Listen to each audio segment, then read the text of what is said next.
ഞാൻ വന്നിരിക്കുന്നത് snacks recipe ആയിട്ടാണ്. ഇത് ബ്രേക്ക്ഫാസ്റ്റ് ആയിട്ട് നമുക്ക് തയ്യാറാക്കി എടുക്കാവുന്നതാണ്. അപ്പോൾ അത് ചെയ്തെടുക്കുന്നത് എങ്ങനെയെന്ന് നോക്കി വരാം. ആദ്യം സ്നാക്സിന് വേണ്ടിയിട്ടുള്ള മസാലയൊന്ന് തയ്യാറാക്കി എടുക്കണം. അപ്പോൾ അതിനായിട്ടൊരു പാനിലേക്ക് എണ്ണ ഒഴിച്ചു കൊടുക്കാം. എണ്ണ ഒന്ന് ചൂടായിട്ട് വരുമ്പോഴേ ഇതിലേക്ക് നമുക്ക് സവാള അരിഞ്ഞത് ചേർത്ത് കൊടുക്കാം.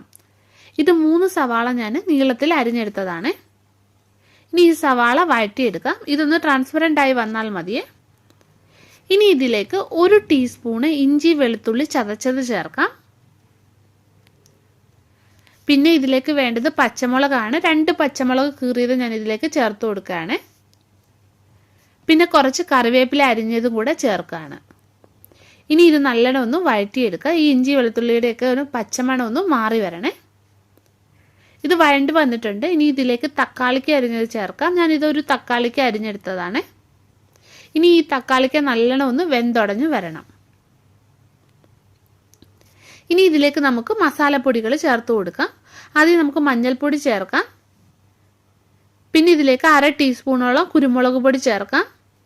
പിന്നെ 1/4 ടീസ്പൂണ് ഗരം മസാല, 1/2 ടീസ്പൂണ് മല്ലിപ്പൊടി, പിന്നെ 1/2 ടീസ്പൂണ് മുളക് പൊടിയും കൂടെ ചേർക്കുകയാണ്. മസാലയൊക്കെ നിങ്ങളുടെ ഇഷ്ടത്തിനനുസരിച്ചിട്ട് ചേർത്ത് കൊടുക്കാവുന്നതാണ്. ഇനി ഇതിലേക്ക് ആവശ്യമായിട്ടുള്ള ഉപ്പും കൂടെ ചേർക്കാം. ഇനി ഇത് നമുക്ക് വഴറ്റിയെടുക്കാം. അപ്പോൾ മസാലയൊക്കെ വഴണ്ട് വന്നിട്ടുണ്ട്. ഇനി ഇതിലേക്ക് പുഴുങ്ങിയ മുട്ട നമുക്ക് ചേർത്ത് കൊടുക്കണം. ഇത് ഞാൻ 3 പുഴുങ്ങിയ മുട്ട കട്ട് ചെയ്തെടുത്തതാണ്. ഇതൊന്ന് ഇളക്കി യോജിപ്പിക്കാം. വലിയ പീസ് ആയിട്ട് കിടപ്പുണ്ടെങ്കിൽ നിങ്ങൾക്ക് തവി കൊണ്ട് തന്നെ ഒന്ന് കട്ട് ചെയ്ത് കൊടുക്കാവുന്നതാണ്. ഇനി ഇതിലേക്ക് സ്വല്പം മല്ലിയില അരിഞ്ഞതും കൂടെ ചേർക്കാം. എന്നിട്ട് ഫ്ലെയിം ഓഫ് ചെയ്യുക. ഇനി ഇതിൻ്റെ ഒരു ബാറ്റർ നമുക്ക് തയ്യാറാക്കി എടുക്കണം. അതിനായിട്ട് ഞാനിതൊരു ബൗളിലേക്ക് 1 കപ്പ് ഗോതമ്പ് പൊടി ഇട്ട് കൊടുക്കുവാണ്. ഇനി ഇതിലേക്ക് മഞ്ഞൾപ്പൊടി ചേർക്കാം സ്വല്പം. പിന്നെ 1/2 ടീസ്പൂണ് മുളക് പൊടിയും കൂടെ ചേർത്ത് കൊടുക്കാം. ആവശ്യത്തിന് ഉപ്പ്. ഇനി ഇത് നമുക്ക് ദോശമാവിൻ്റെ കൺസിസ്റ്റൻസിയിൽ കലക്കിയെടുക്കാം. കുറേശ്ശെ വെള്ളം ഒഴിച്ചിട്ട് കലക്കിയെടുക്കുക. കട്ടകളില്ലാതെ കലക്കിയെടുക്കണം. ഇതല്ലെങ്കിൽ നിങ്ങൾ മിക്സി ജാറിലിട്ടിട്ട് അടിച്ചെടുത്താലും മതി. അപ്പോൾ ഇത് കലക്കിയെടുത്തിട്ടുണ്ട്. ഇത് ഈ കൺസിസ്റ്റൻസിയിൽ വേണം മാവിരിക്കാൻ വേണ്ടിയിട്ട്, ദോശമാവിൻ്റെ പരുവത്തിൽ. ഒരു പാൻ വെച്ച് ചൂടായിട്ടുണ്ട്. ഇതിലേക്ക് 1 തവി മാവ് ഒഴിച്ചിട്ട് പരത്തിയെടുക്കുക. ദോശയ്ക്ക് പരത്തുന്ന പോലെ പരത്തിയെടുക്കുക. ഇനി ഇതിൻ്റെ മുകൾ വശത്തെ മാവ് വറ്റി വരുമ്പോൾ ഇത് തിരിച്ചിടാം.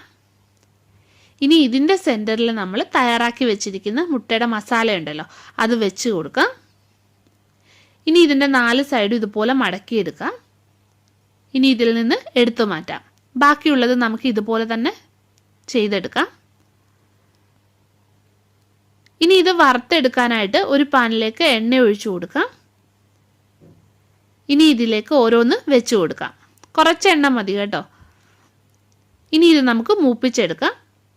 തിരിച്ചും മറിച്ചു വിട്ടിട്ട് മൂപ്പിച്ചെടുക്കുക. നിങ്ങൾക്ക് എത്ര മൂപ്പിക്കണം അതിനനുസരിച്ചിട്ട് മൂപ്പിച്ചെടുക്കുക. അപ്പോൾ ഇത് തയ്യാറാക്കി എടുത്തിട്ടുണ്ട്. ഇതിൽ നിന്ന് എടുത്തു മാറ്റാം. ബാക്കിയുള്ളത് ഇതുപോലെ തന്നെ നമുക്ക് ചെയ്തെടുക്കാം. അപ്പോൾ സ്നാക്സ് എല്ലാം ഞാൻ തയ്യാറാക്കി എടുത്തിട്ടുണ്ട്. ഇത് ഉറപ്പായിട്ട് നിങ്ങളൊന്ന് ചെയ്ത് നോക്കണം. നല്ല ടേസ്റ്റിയാണ്. ഇത് ബ്രേക്ക്ഫാസ്റ്റ് ആയിട്ട് നമുക്ക് കഴിക്കാവുന്നതാണ്. അപ്പോൾ കറികളുടെ ഒന്നും ഒരു ആവശ്യം ഉണ്ടാവത്തില്ല.